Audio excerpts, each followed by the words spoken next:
ಸುರಭಿ, ನೀನ್ ಈ ನಾಯಿ ಮಾತನ್ನ... ರಿಷಬ್, ನೀನ್ ಯಾರ್ ಬಗ್ಗೆ ಮಾತಾಡ್ತಾ ಇದೀಯ ಅವ್ರು ನಿನ್ ಬಾಸ್ ಗಂಡ ಅನ್ನೋದನ್ನ ಮರಿಬೇಡ. ಮುಂದಿನ ಬಾರಿ ಹುಷಾರಾಗಿರು. 2 ವರ್ಷದಲ್ಲಿ ಮೊದಲನೇ ಸಲ ವಿರಾಜ್ ತನ್ನ ಹೆಂಡತಿ ಸುರಭಿ ತನಗೋಸ್ಕರ ಫೈಟ್ ಮಾಡ್ತಾ ಇರೋದನ್ನ ನೋಡಿದ.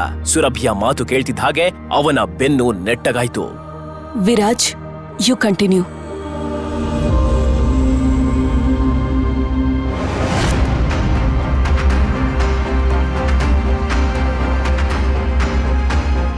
ಬ್ಯಾಲೆನ್ಸ್ ಶೀಟ್ನ ಟ್ರಾನ್ಸಾಕ್ಷನ್ ಮೇಲೆ ನನಗೆ ಅನುಮಾನ ಇದೆ.